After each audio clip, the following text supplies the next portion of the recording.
Thank you, John. So I'm Amanda Langendoerfer. I'm the Associate Dean of Libraries for Special Collections and Museums at Truman State University. And I am the curator of our World War I collection and all of the special collections and museum collections at Truman. I do have to say it's a special honor to be here tonight. John and I go way back, and we could not have done the projects we're about to describe to you without the help of the Missouri State Archives. This has been a phenomenal partnership, and they have really allowed us to exhibit and to allow access to these posters. So we could go to the next slide here. I'm just going to give you a little bit of background about the posters and what our department, the Special Collections and Museum Department at Truman, did with these posters for the students and for the faculty. My partners over here will then explain a little bit more about the projects and about the posters from a historical standpoint, but I'm kind of going to talk about the collection itself. As Dr. Diggin mentioned to us earlier, our poster collection is part of the E.M. Violette Museum. E.M. Violette was a history faculty member at Truman, and he was really the one solely responsible for starting up the museum. He truly believed in the power of an object to tell a story. And so he wanted those objects to show the students so that they could experience the history and not just read about it. So during the war, he actually wrote out to acquire these posters. This is a scan of a letter that's in our collection here, that if you read it really closely, he's just asking, can you send me a poster? And they said, yes, we'd be glad to. So the outreach that he did and kind of the foresight, because these were very temporal records, right? They were never intended to be kept. They were intended to be posted up and just kind of thrown away when they were finished with what they were their purpose. But E.M. Violette had the foresight as a historian to collect them at the time. So he wrote out, hopefully got them for free. We would not get them for free now, I can assure you. But we have a fairly strong collection of them. We have about 500 World War I posters. So you're seeing just a small portion of them. 500 would be a little bit hard to bring here and exhibit, I think, in one evening. But hopefully you can enjoy these three, and then you'll be able to view a few more online. So yeah, he wrote out, and because of his foresight, we now have a phenomenal collection to work with. Go to the next slide. So the discovery of these posters, right at the cusp, about 2015, I want to say 2016, we started kind of just going through some of our collections in a bit more detail. And these posters they were fairly well preserved, meaning that they've basically never seen the light of day in 100 years. They were in flat files and really hadn't been touched. We never exhibited them, we never used them for classes. And some colleagues and I started going through them, kind of poster by poster, and they're very fragile, very difficult to handle, but we were astounded at the colors and the shape that they were in, and so we got very excited about it. And with the centennial anniversary coming up, we thought to ourselves, we really need to make these accessible to students and to faculty so that people can enjoy them, so we can get some educational use out of these. So that kind of started it all off, for better or for worse, I guess. We brought in a conservator to evaluate this collection and said, if we want people to handle them gently, but be able to use them for classes, what do we need to do to stabilize them? So he came and he gave an analysis of it, and then he put a price tag to that analysis, and we said, yeah, right. So they said, let's think outside the box. So we did. Go to the next slide. And we thought to ourselves, okay, so conservation is a great field, and we're all about education, so how do we train people to learn to do this? So what we did, we brought in, John's staff graciously donated their time. The state conservators from here at the Missouri State Archives in the lab came up and did some training for my staff and the students that we had selected for an internship program. So we developed an internship program, and they not only trained the state archivists, conservation technicians, trained our staff on how to do some basic conservation techniques such as mending, document cleaning, which is actually harder than it sounds. So these were in pretty good shape except for being dirty and being kind of tattered around the edges. Some of them, so we triaged them into some that were pretty decent, some that would need some moderate care, and then another section of them that we actually termed catastrophic because they were just really bad. And so we kind of triaged them and started off with the ones that just sort of needed some light work, and with some training that was given by the state archives, and then we did an internship, and we sent our staff and the interns down to Kansas City to train with a paper conservator down there as well. So they received some training, and were able to, the supplies that you see up there, employ some conservation techniques to basically just stabilize the posters. We have a staff member who's very, very good at this now, and she was able to clean and repair the edges and encapsulate them so that we could actually move them about with relative ease. This is why we can bring these posters here tonight, and these have all been cleaned. If you come up at the end, you can actually see some of the conservation work that has been done on them. I will also put a shout out, some of our really bad ones, I'm thinking this Christie poster might have been one of them. The state conservation technicians actually did those for us, since we weren't really qualified to do it. So they took on some of the conservation work and the training, and if my memory serves correct, they also provided a lot of supplies as we were getting ready to get started too. So special thanks to the Missouri State Archives for that.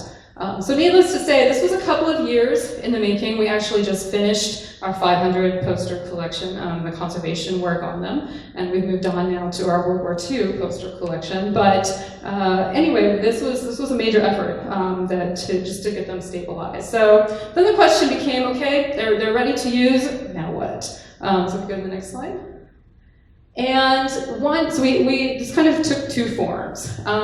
What really started this off was the statewide project, the Over There, Missouri and the Great War, where we had some staff members come in and evaluate the posters for a digital library. That was a statewide initiative. If you haven't been to that site, I'd encourage you to go.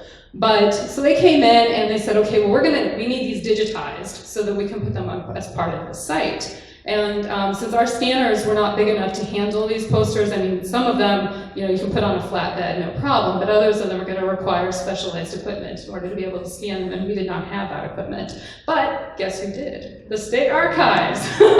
So we brought down the posters and they digitized them for that particular project. And then we said, okay, well, we have all the rest of them, John. What are we going to do with those? And he says, well, bring them on down. So they have actually digitized all 500 of those posters. At the moment, we only have this. So let me back up just a second. The Truman State University, our Pickler Memorial Library, has developed in recent years the digital library. And this is an initiative that we undertook to take some of our materials and make them available online so that people can access them 24/7 and from a distance, right? So the little screenshot that you see up here on the right is the culmination right now of what the collections that we've put up online. And if you look over there, so we've done things like Gold Rush letters and photographs from our early Kirksville, as well as early Truman years, and our student yearbook, but we've also put up what we call experiences from the Great War. And if you can click on that, with my magic person up there, can we actually click on the link? The experiences from the Great War, it is live. Okay, so we can't go to it. All right. So if we were to click on that, actually, it would take you to the digital library called Experiences from the Great War. And that includes two sections, actually. It includes a number of posters that we digitized and put up online. It also includes our collection of World War I letters. So E.M. Violette not only wrote out and collected those letters, but he also wrote out to the boys who were fighting abroad and said, can you write home for your local paper? So we have a lot of first-hand accounts that are actually coming in as part of these World War I letters. So you can go online and you can read these and enjoy some of the posters that have been put up online. We do have plans for the immediate future to go ahead and put up all 500 of our World War I posters, and so that hopefully will be coming soon. Kind of to end that, that was one aspect. Okay, so the posters, they were part of a statewide initiative. We developed several educational experiences for the Truman students, and now we wanted to really showcase them. And fortunately, I've got some great partners at Truman. We were able to put together a phenomenal World War I exhibition at our art gallery. This was a very rewarding experience for me personally, and I think a lot of our faculty really enjoyed it. because of the number of people across campus who actually contributed.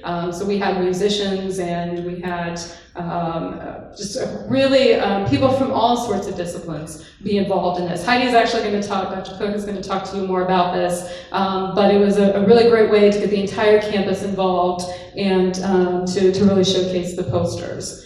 One of the things that we're going to go ahead and show, because you can't really see the online, because you can't see the online version of these, we did want to pass around, and we do not have them for sale. This is what I think has captured everyone's attention. So Heidi and her students really put this together. This is a catalog from the exhibition that we're getting ready to talk about. And this will show you some of the posters and some of the work that our students put together in analyzing these. So there are some copies going around. If you don't mind, we would actually like them back. These were a grant-funded purchase for us, and so we can't actually sell them to you. I think Heidi, if you email her, she'll give you her email address. She is willing to send you a copy of the PDF if you'd like to download the PDF of this. But for now, we just wanted to share the catalog. And that's a great segue for me to end and to turn it over to Dr. Heidi Cook so she can tell you about the exhibition.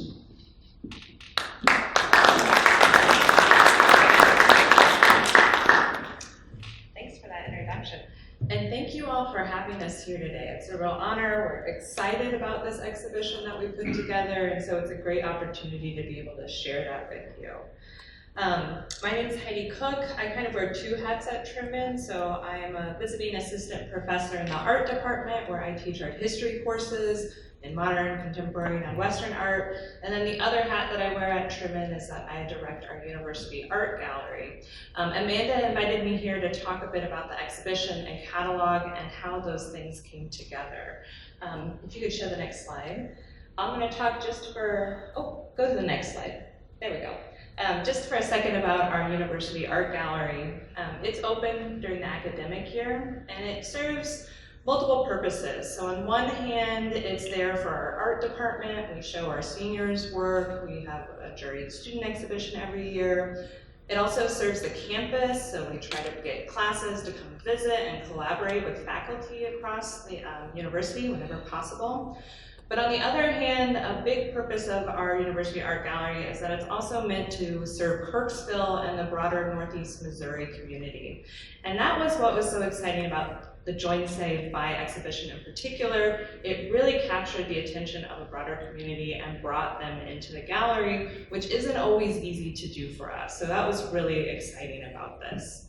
If you'll show the next slide. Some of you may have wondered about how exhibitions come together. One of the major characteristics in general is that they take a lot of time and labor. So this exhibition took place in January to March of 2017, and I came to Truman about a year and a half before that, and already this exhibition was well into the beginning stages when I arrived. So exhibitions often take multiple years. They take a lot of planning to decide what's going to go into that exhibition and then what you actually want to say with the works in that exhibition. Join Save By was really exciting to us for a number of reasons, and I think Amanda really highlighted those. First off, it was an opportunity to collaborate between different departments at our university. So, with Pickler Memorial Library Special Collections, bring their material over to the University Art Gallery.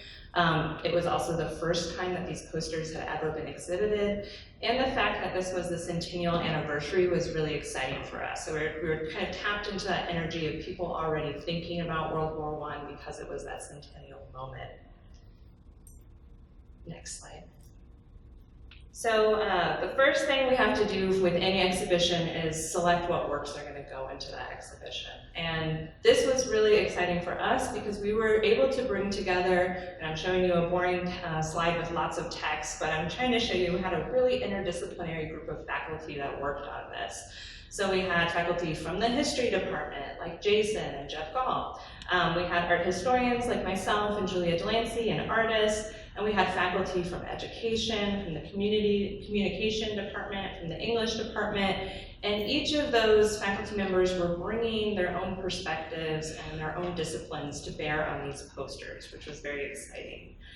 And I would say, and maybe Jason and Amanda have different criteria, but there were a few things that we were looking for when we were selecting these posters that you'll see as you catalog comes through the audience there. We were trying to get a very typical or representative selection, so give our viewers some idea of what people on the home front during World War I, what kind of messages were being communicated to them on a regular basis. Because this was in an art gallery, the second thing we were sort of thinking about was visual characteristics of these. Are they visually striking? How do they visually communicate whatever that verbal message is? And then we also wanted to highlight some questions that we found interesting. So there were certain themes, questions about gender, representations of gender and class, things like representations of the enemy and battles, and those, we looked for posters that kind of highlighted questions we were interested in thinking about as well. And I kind of had the bad position of having to limit the number of posters that we could actually exhibit in the gallery, right? You have to think carefully about not overwhelming people when they come into a space. You want to give them a manageable amount of information and a manageable amount of works to look at. So I kept trying to be like, we can only have 40, and Amanda kept adding on to that 40. So I think we eventually got up to 48, but it was still a really wonderful number and looked great in the gallery. So after you select those works, the next thing that often has to be thought about is putting those works in a meaningful arrangement or a meaningful grouping so that when people come and look at them, that they can actually go away understanding more about them. So along the way, we had come up with this title, Join, Save, By. And the idea of that title was that it should emphasize that these posters often had imperative statements. They were commanding viewers to do very certain things, take certain actions. And Join, Save, By, we kind of had this aha moment when we were like, that is how we'll also arrange the exhibition. Next slide.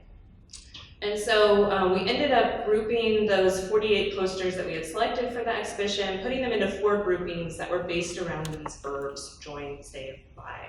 So probably the biggest grouping, and you can see with the vinyl here in these images, we use these groupings both for the exhibition and for the catalog that's going around. Next slide.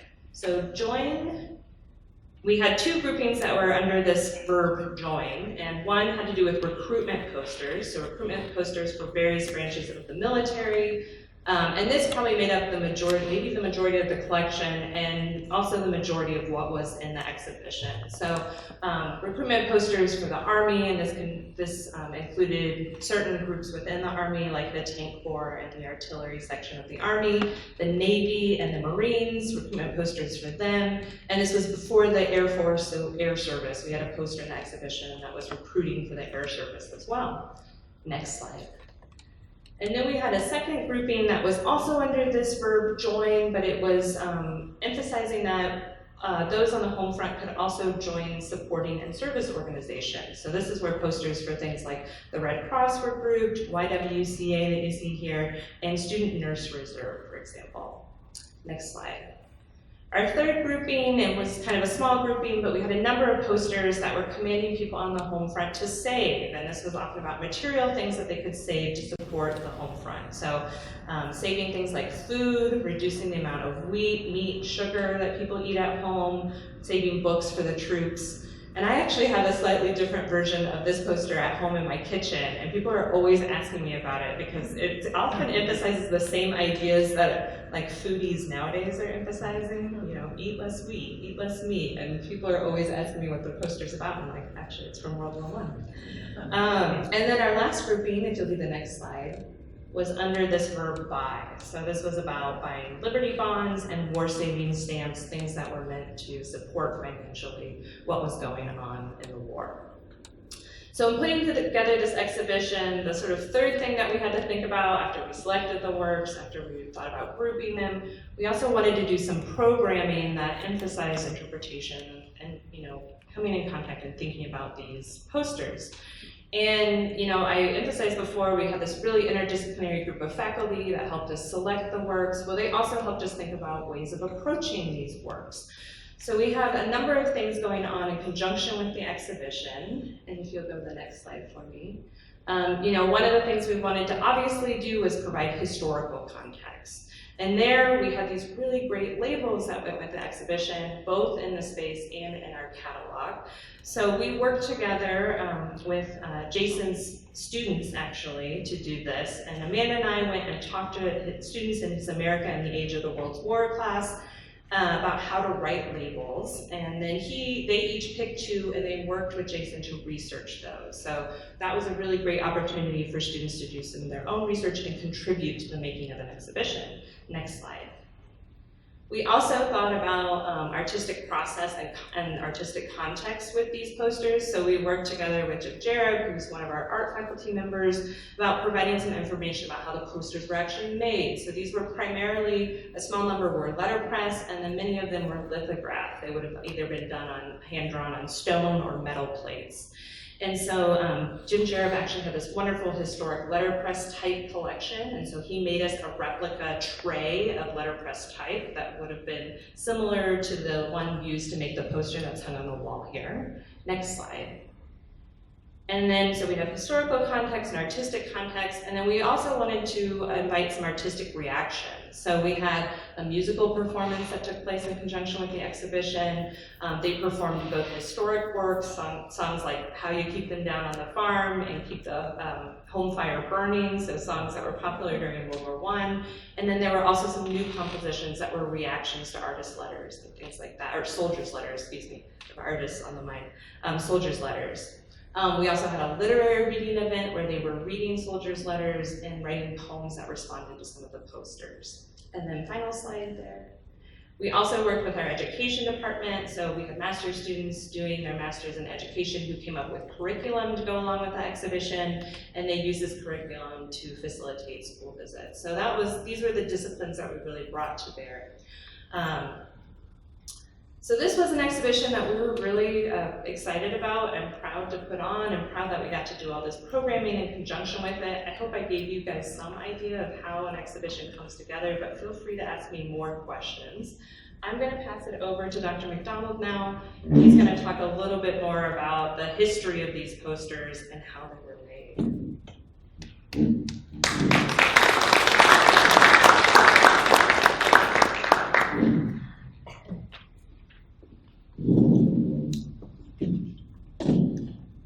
So, I'm involved in this because I'm assistant professor of history at Truman State, and I focus on teaching modern US history, and so various students that I've had, my classes were covering this topic, and also it's something I've done a bit in research. What I'd like to do, can I have the next?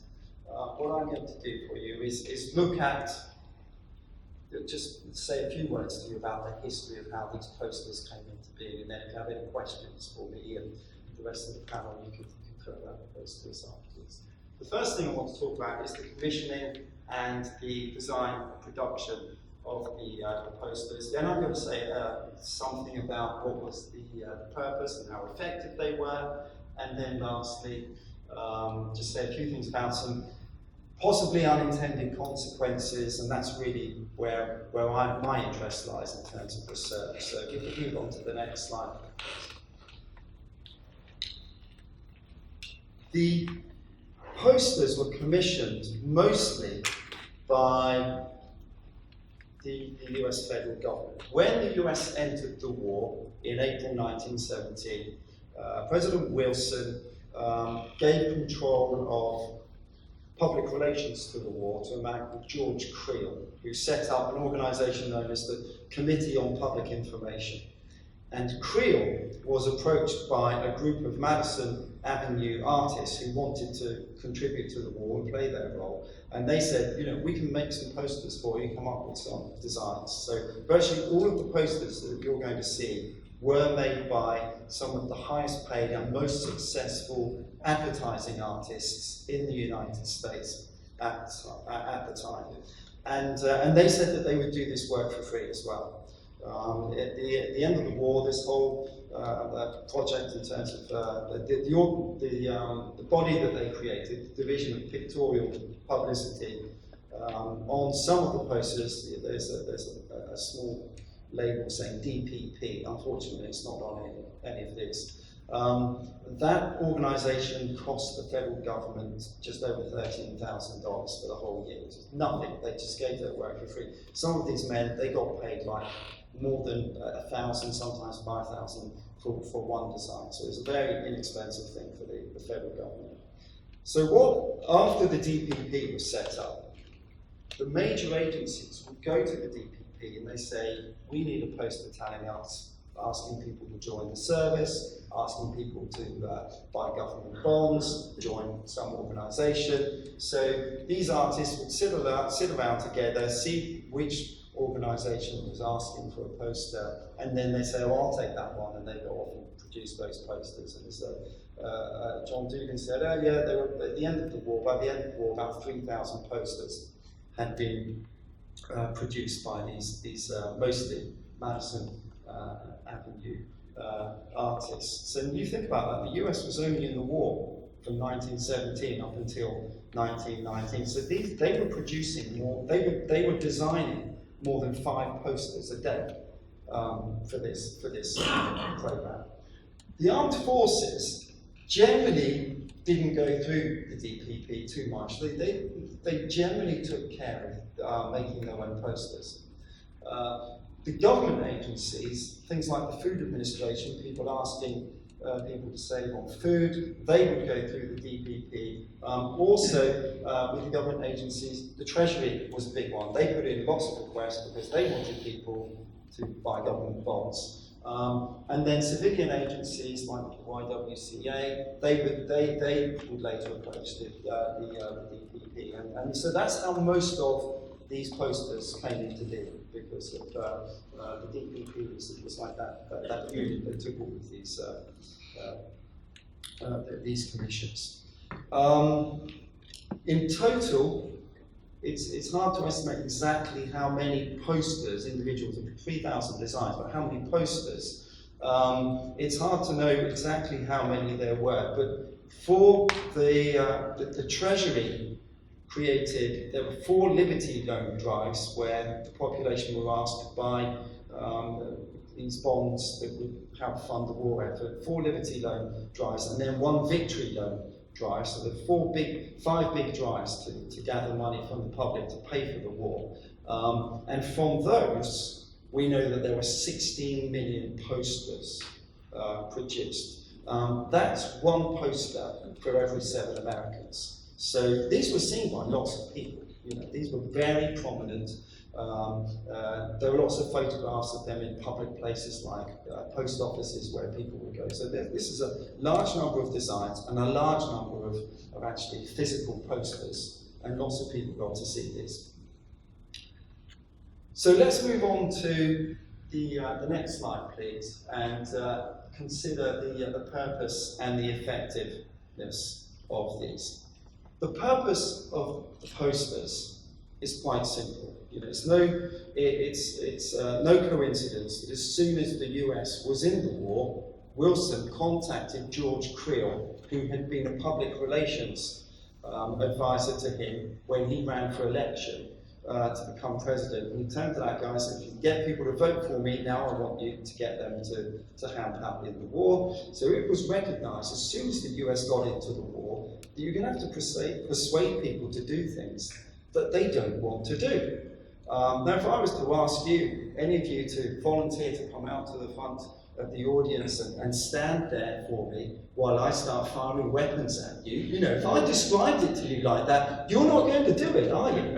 And so the posters are all about persuading people to do things that they don't want to do, like go and put your life in danger, or sometimes persuading people to do things that outside of wartime, you're not allowed to do. You know, there's a poster saying, hey, go abroad and start shooting at other people. You know, so they are posters telling people to break, you know, kind of norms of society. And another thing, many of these, particularly the war mates, they're saying, please give some of your money to the federal government. You know, you need to persuade people to do those things. So that is what the purpose of these posters is to persuade people to do things they normally don't want to do.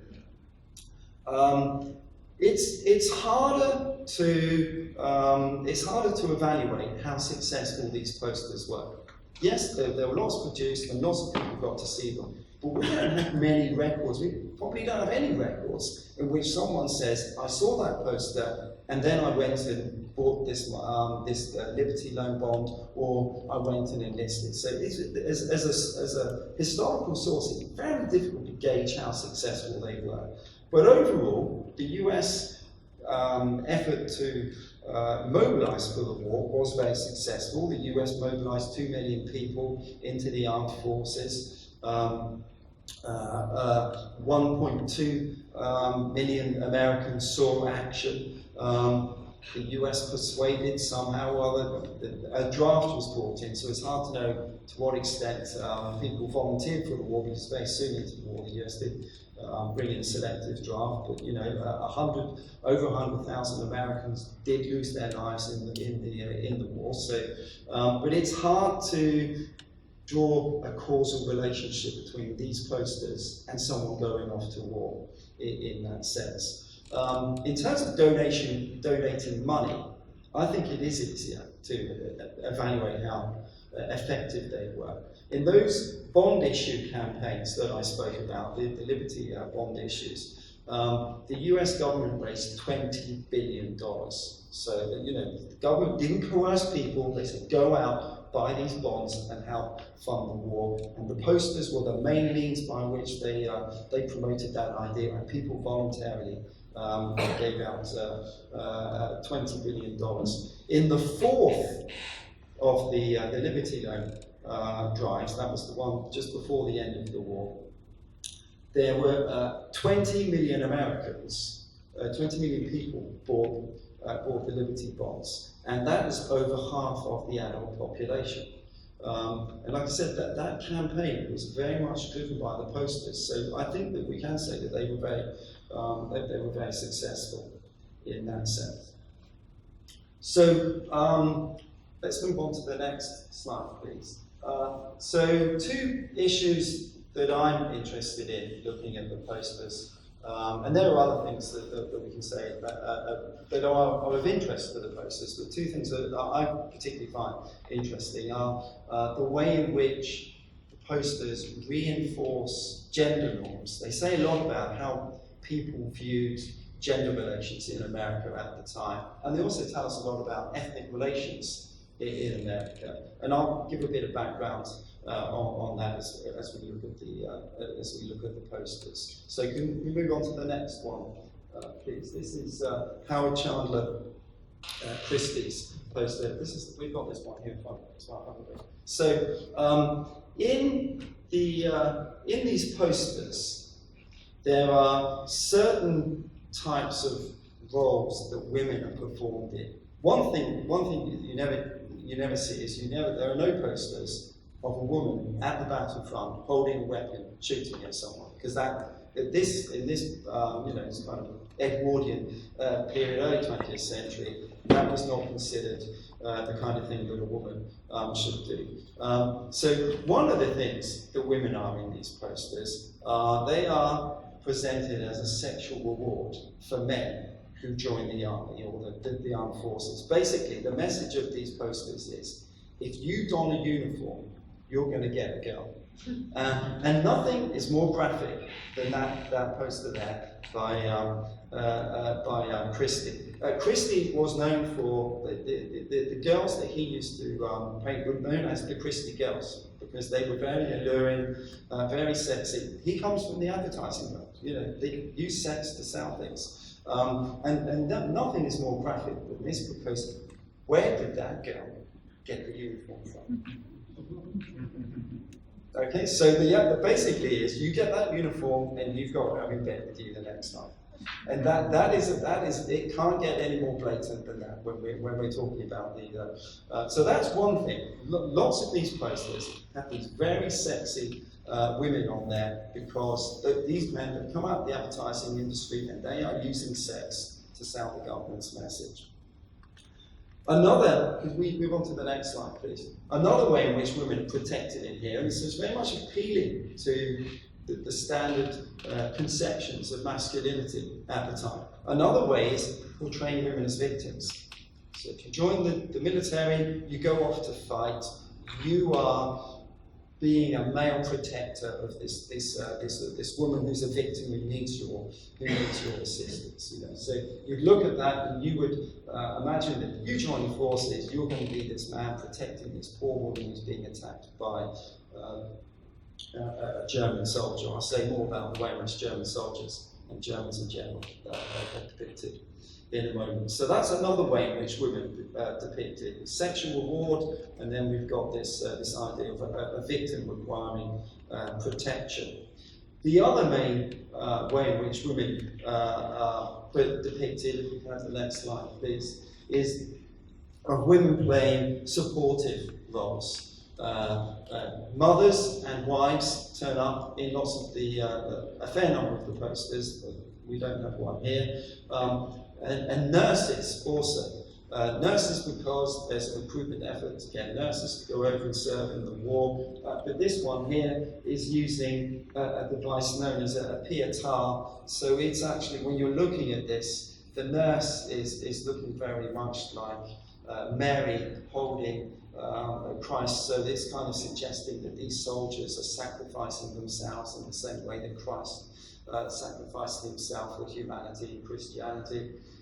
So that is a very common, it's a very kind of nurturing, supportive roles, but the complete opposite of somebody being out there in the action.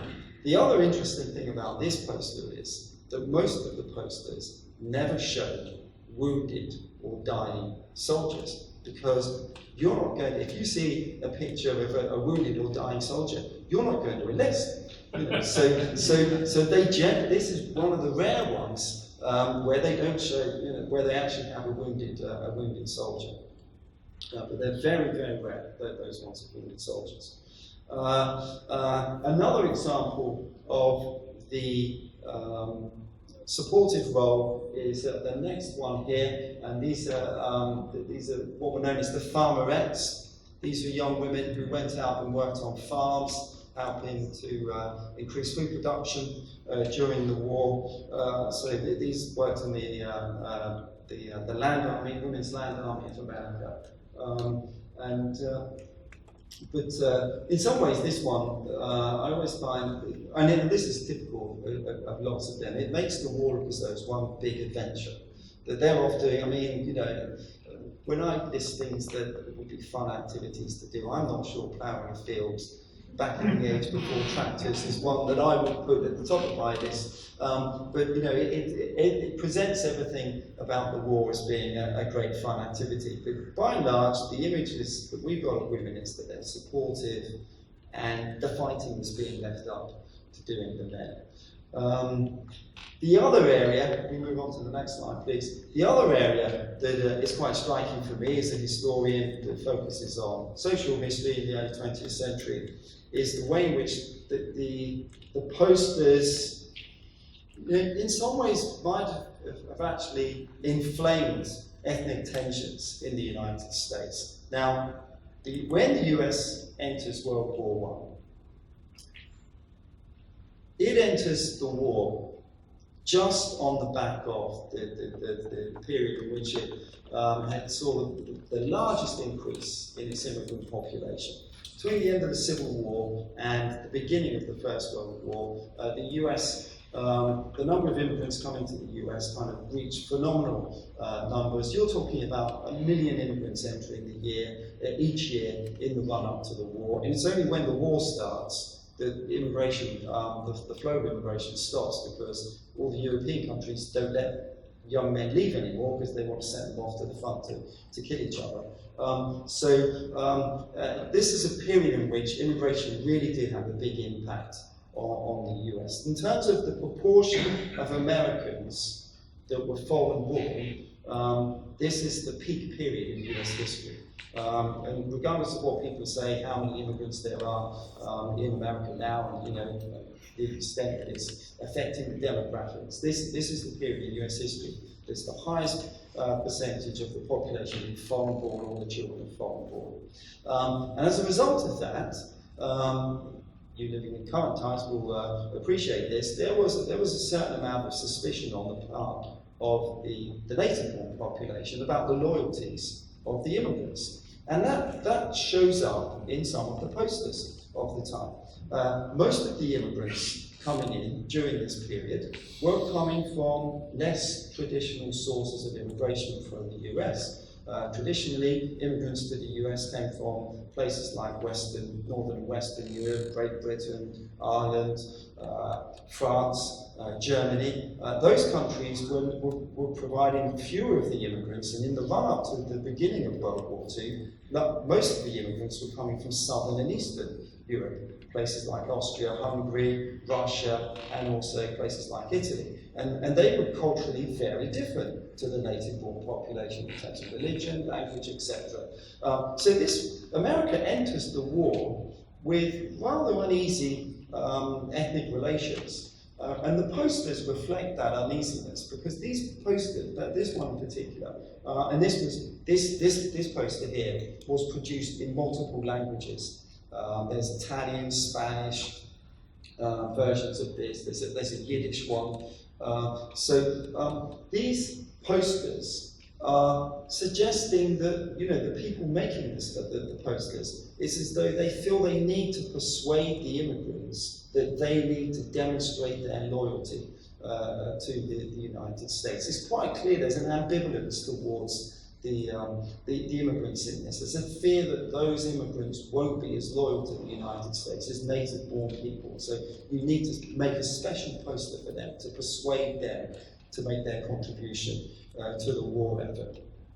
So that's one thing that we have in these. And there were multiple posters like this that are directed at those so-called new immigrants who might not be as loyal to the United States, from the perspective of the native-born, and need to be persuaded to do so. The irony is that probably the most disloyal Americans during the war were old immigrants, because the Irish didn't want Britain to be on the winning side, and German Americans, another newer, old immigrant group, prior to the US entering the war, German Americans had actually been very vocally supportive of the German war effort. So ironically, the posters were aimed at the new immigrants, but the most openly disloyal people during the war were actually old immigrant groups. If we could move on to the next poster, please. And then the other thing that goes on with these posters is that they really do demonize Germans and Germans, the German army in the war. You've got the term Hun being used here as the derogatory term that the Allies, Western Allies, used towards the Germans. And very much, if you look at the way in which Germans are portrayed, you saw the earlier poster by Rani, Halt the Hun, in which the American soldier was defending the woman. And so the implication in that one is that German soldiers are rapists. And this one here, this poster here is, it's like a beast-like depiction of a German, and there's blood on his fingers there. And it's as though he's devastated Europe, and the blue there is the ocean. So the message here is that if we don't go over and stop the Hun in Europe, they're going to cross the water and do this to America. And so this was, the posters also reflect that demonizing of German Americans. And it had a big impact, because after the war, before the war, there were a large number of, you in Missouri don't really need me to remind you about that, there were large parts of the United States, particularly in the Midwest, where whole towns and communities mostly lived speaking German. But after the war, the number of German speakers in the US dropped incredibly. Most of the German language newspapers, they just either disappeared, and particularly German speaking churches, they just switched to English. And lots of people changed their surnames after the war. So this demonizing of Germans, the enemy, had social consequences in the US afterwards. But I think, if you think about it in the modern context, if we talk about immigrants and foreigners and people who are unassimilated, we don't generally kind of at the top of the list think German Americans. But German Americans are the largest ethnic group in the United States. But when anyone says ethnic, we don't think of German Americans. And that's largely because World War I, German Americans decided to assimilate rapidly after. So these posters contributed to that climate of kind of rapid assimilation of that. So those are the main points that I want to bring out about the posters. And so on behalf of Heidi and Amanda, once again I'd like to thank you, John, and the State Archives for inviting us here, and also for all the great support you've given in this project. And we would like to invite you to ask any questions. I'm sure there are things that we didn't cover. We've got in quite a lot we're trying to fit into a short presentation here. So we very much welcome any questions that you have about the project or about the posters. But thank you very much for turning up.